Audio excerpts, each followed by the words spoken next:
America এই পৃথিবীর আর super power নয়। ডোনাল্ড ট্রাম্প এখন হতাশা এবং বিস্ময় নিয়ে নতুন সুপার পাওয়ার শি জিনপিং এর দিকে এখন তাকিয়ে রয়েছে। ইরান যুদ্ধের সময় নিঃশব্দে রক্তপাত শূন্যভাবে চীন এই পৃথিবীর সুপার পাওয়ার হিসেবে প্রতিষ্ঠা হয়ে গেছে। ইরানকে অবরোধ করতে গিয়ে আমেরিকা যুক্তরাষ্ট্র যখন পারস্য উপসাগরে নৌ অবরোধ করলো, আর তাতেই গোটা পৃথিবীতে প্রমাণ হয়ে গেল আমেরিকার কি করুণ দশা। এই নৌ অবরোধ করবার পর ডোনাল্ড ট্রাম্পের যেটুকু সম্মান ছিল সেটুকু পুরোপুরি ধুয়ে মুছে ছাপ। কারণ নৌ অবরোধ করবার পর চীন, রাশিয়া তো বটেই, ইউরোপের রাষ্ট্রগুলিও ডোনাল্ড ট্রাম্পকে তেড়ে ফুড়ে মারতে যাচ্ছে। অথচ ইরান যখন হরমুজ প্রণালীকে বন্ধ করে দিল ইউরোপীয় রাষ্ট্রগুলোর জন্য, আমেরিকার জন্য, এমনকি টোল নেয়ার আইনি বন্দোবস্ত করলো, তখনও কিন্তু ইউরোপ মহাদেশ ইরানের বিরুদ্ধে একটি টু শব্দ করতে পারেনি। তারা শুধু এটুকুই বলেছিল তারা ইরানের সঙ্গে আলোচনায় বসতে আগ্রহী এবং এই সমস্যার সমাধান করতে চায়। কিন্তু উল্টো থেকে ইংল্যান্ড, ফ্রান্স, স্পেনের মতো রাষ্ট্র সরাসরি আমেরিকা যুক্তরাষ্ট্রের এই নৌ অবরোধ সম্পূর্ণ বেআইনি এবং অন্যায্য বলে দাবি করলো। এখান থেকেই প্রমাণ হয় যে আমেরিকা যুক্তরাষ্ট্র পৃথিবীতে আর মোটেই সুপার পাওয়ার নয়, বা কোনো রাষ্ট্রই আর আমেরিকাকে খুব একটা পাত্তা দিতে নারাজ। তাছাড়া আরো বড় কথা, আমেরিকার এই নৌ অবরোধের পেছনে একটি বড় কারণ ছিল ইরানের কাছ থেকে চীন যাতে তেল না কিনতে পারে।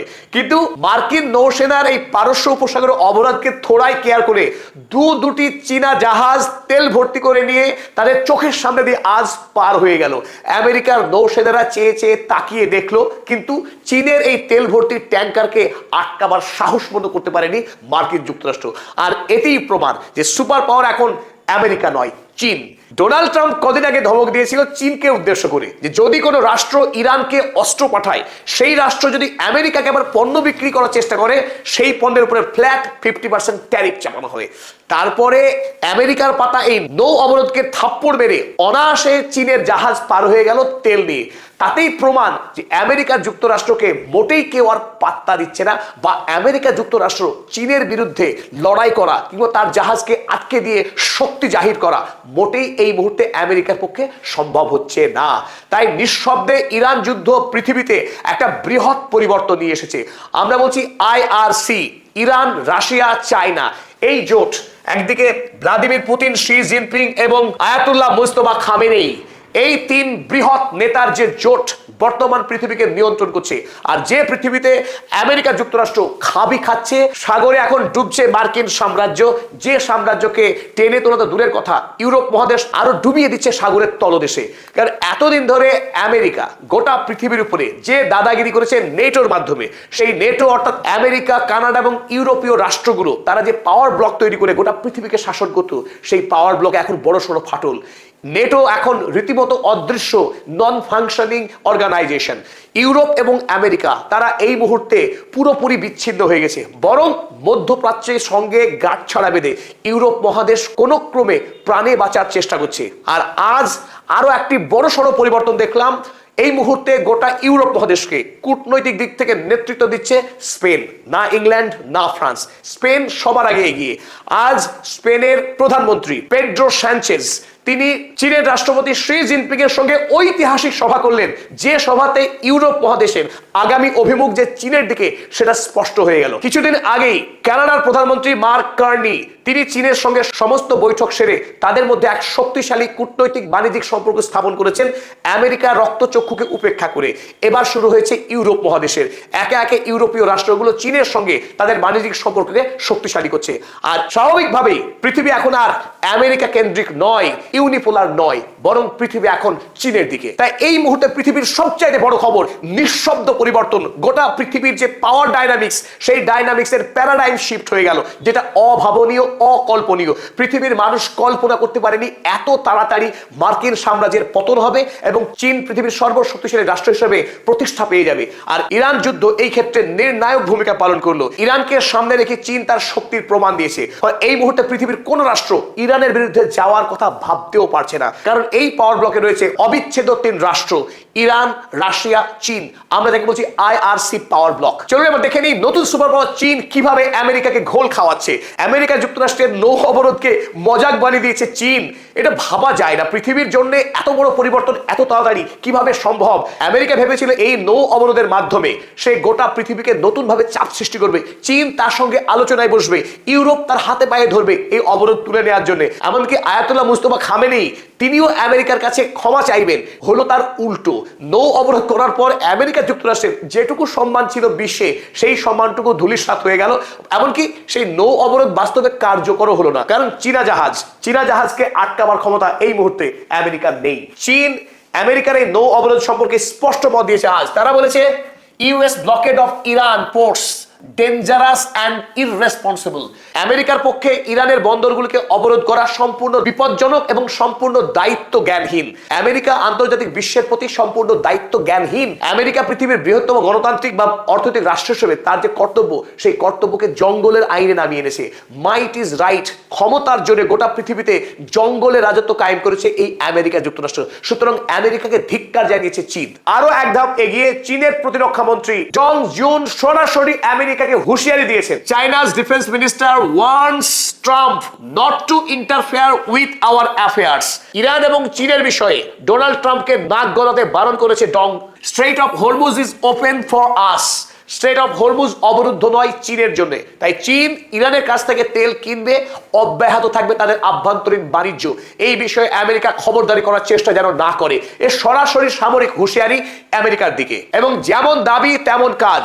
যেভাবে সকালবেলায় দাবি করেছিল আমেরিকা যেন চীন এবং ইরানের বিষয়ে খবরদারি না করে, ঠিক সেই কথা রেখেই আজ দুটি চীনা জাহাজ অনায়াসে পারস্য উপসাগরে মার্কিন অবরোধকে উপেক্ষা করে তাদের সামনে দিয়ে পার হয়ে গেছে। আরো তাৎপর্যপূর্ণ, তার মধ্যে একটি জাহাজকে আগে থেকেই আমেরিকা স্যাংশন দিয়ে রেখেছিল। একটি জাহাজ চীনা বৈধ আমেরিকার দৃষ্টিতে, অপর জাহাজ ছিল বেআইনি। সেই বেআইনি জাহাজটিও আজ অনায়াসে এই মার্কিন অবরোধকে উপেক্ষা করে পার হয়ে গেছে। এখান থেকে প্রমাণ হয় আমেরিকার পক্ষে চীনা জাহাজকে হাত দেওয়া, তাকে আটকানো ক্ষমতা নেই। তারা নামকে অস্তে ব্লকেট করেছে মাত্র, কিন্তু ব্লকেট যে উদ্দেশ্য নিয়ে করা সেই উদ্দেশ্য পূরণ হচ্ছে না আমেরিকা। দ্য সান কাগজে আজ এই চীনা জাহাজ পার হয়ে যাওয়ার খবর চেপেছে। China defies Trump's blockade of strait of Hormuz. সরাসরি তারা লিখেছে আমেরিকা স্ট্রেট অফ হরমুজে যে ব্লকেট তৈরি করেছে সেই ব্লকেটকে চীন অমান্য করলো। As US sanction tanker brazenly sails through waterway unchallenged. আমেরিকার হাতে স্যাংশন খাওয়া চীনা জাহাজ নির্দ্বিধায় আমেরিকাকে সম্পূর্ণরূপে বুড়ো আঙুল দেখিয়ে আজ পার হয়ে গেল আমেরিকার সেনাদের সামনে দিয়ে। এদিকে আবারও সেই চীন ঘটনার কেন্দ্রে। যে ইউএই সংযুক্ত আরব আমিরাত এতদিন ইসরায়েলের লেজ ধরে আমেরিকার লেজ ধরে বাঁচবার চেষ্টা করত, সেই আরব আমিরাতের যুবরাজ ক্রাউন প্রিন্স জায়েদ আল নাহিয়ান তিনিও সোজা এবার চীনে পাড়ি দিয়েছেন, চীনের সহায়তা চাইছেন। আমেরিকা যে তাকে প্রতিরক্ষা দিতে পারবে না সেটা স্পষ্ট বুঝতে শিখেছে এখন আরব আমিরাত। যদি বাঁচতে হয় এই মুহূর্তে চীন ছাড়া গত্যন্তর নেই। তাই জায়েদ আল নাহিয়ান এই মুহূর্তে শি জিনপিং এর শরণাপন্ন। আজ তাদের মধ্যে দ্বিপাক্ষিক বৈঠক হয়েছে, আর সেই দ্বিপাক্ষিক বৈঠকে পৃথিবীর সুপার পাওয়ারের যে ভূমিকা হয় আমেরিকার শূন্যস্থান পূরণ করছে এখন চীনের রাষ্ট্রপতি শি জিনপিং। তিনি মধ্যপ্রাচ্যে কিভাবে শান্তি প্রতিষ্ঠিত হবে সেই বিষয়ে 4 দফার একটি প্রস্তাব দিয়েছেন। যে প্রস্তাবগুলো চলুন আমরা দেখে নিই চটপট। 1 নম্বরে তিনি বলেছেন পিসফুল কো এক্সিস্টেন্সের কথা, যে পারস্য উপসাগরে আরব দেশগুলোকে নিজেদের মধ্যে শান্তিপূর্ণ সহাবস্থান নিশ্চিত করতে হবে। 2 নম্বরে ন্যাশনাল সভরেন্টি, প্রতিটি রাষ্ট্রের নিজস্ব সার্বভৌমত্বকে সম্মান করতে হবে। এই অঞ্চলের সকল রাষ্ট্র অপর রাষ্ট্রের সার্বভৌমত্বকে সম্মান দেখাবে। Adherence to the principles of international rule of law, আন্তর্জাতিক আইনের শাসন, যাকে আমেরিকা যুক্তরাষ্ট্র খুন করছিল গলা টিপে, সেই আন্তর্জাতিক আইনের শাসনকে প্রতিষ্ঠিত করতে হবে এই মধ্যপ্রাচ্যে। Coordination of development and security, প্রতিটি রাষ্ট্র অপর রাষ্ট্র যাতে বিকশিত হয়, নিজেরাও বিকশিত হবে, অন্য রাষ্ট্রগুলো যাতে বিকশিত হতে পারে তার সুযোগ দিতে হবে। বাণিজ্যিকভাবে প্রতিটি রাষ্ট্রের পর্যাপ্ত পরিমাণে বিনিয়োগ এবং প্রতিটি রাষ্ট্র যাতে বৈদেশিক বাণিজ্যের সমান সুযোগ পায় সেই বিষয়ে নজর দিচ্ছে এখন খোদ চীন। তাই আগামী দিনে এই মধ্যপ্রাচ্যে আমেরিকার প্রভাব যে কমতে চলেছে তার ইঙ্গিত পাওয়া গেল আজ। ইতিমধ্যেই ইরানের সঙ্গে তো বটেই, সৌদি আরবের সঙ্গেও চীনের বৃহৎ বাণিজ্য হয়। এমনকি আমেরিকার থেকেও এই মুহূর্তে চীনের সঙ্গে সৌদি আরবের বাণিজ্যের পরিমাণ অনেক বেশি। আর ধীরে ধীরে কুয়েত, কাতার, বাহরাইনের মতো দেশগুলিও আগামী দিনে চীনের উপর নির্ভরশীল হতে যাচ্ছে বাণিজ্য বিষয়ে। তাই আমেরিকার সুপার পাওয়ার থাকা এখন অতীত ইতিহাস, এটা নস্টালজিয়া, স্মৃতি মেদুরতায় পরিণত হতে চলেছে। খুবই তাৎপর্যপূর্ণ হবে ডোনাল্ড ট্রাম্প যখন বিশ্ব ব্যবস্থাকে ভাঙছেন, প্রতিদিন তার নিজের রাষ্ট্রীয় শক্তি এবং মিলিটারিকে কাজে লাগিয়ে তিনি একাধিক রাষ্ট্রের সার্বভৌমত্ব সত্তাকে গিলে খেয়ে ফেলছেন। ভেনেজুয়েলার রাষ্ট্রকে হামলা করে সেখানকার রাষ্ট্রপতিকে বন্দী করে এখন বলছেন ওয়াথু, ভেনেজুয়েলার তেল অখাদ্য, খিচ কাদা, ওই তেল কাজেই লাগে না। তিনি এখন বিরক্ত হচ্ছেন, বলছেন কিউবাকে চাই। তিনি একটার পর একটা রাষ্ট্রের প্রাকৃতিক সম্পদকে লুট করবার যে ঐতিহ্য গড়ে তুলেছেন, সেই ঐতিহ্যকে গুড়িয়ে দিয়ে পৃথিবীতে নতুন করে আইনের শাসন বলবৎ করার কাজে এগিয়ে এসেছেন শি জিনপিং। তাই শি জিনপিং এর উপরে ভরসা করছেন পেড্রো সানচেজ, স্পেনের প্রধানমন্ত্রী, ইউরোপের প্রথম সাহসী মুখ, প্রথম সাহসী মানুষ, যিনি ডোনাল্ড ট্রাম্পকে সরাসরি না বলেছিলেন ইরানের উপরে আগ্রাসনের কাজে। স্পেনের আকাশসীমাই হোক বা স্পেনের সামরিক ঘাঁটি হোক, সমস্ত ক্ষেত্রে তিনি আমেরিকাকে না বলে দিয়েছিলেন। তাই আমেরিকা রাষ্ট্রের যে আধিপত্যবাদ, সেই আধিপত্যবাদের বিরুদ্ধে প্রথম যে মানুষটি এগিয়ে এসেছেন তিনি এই পেড্রো সানচেজ।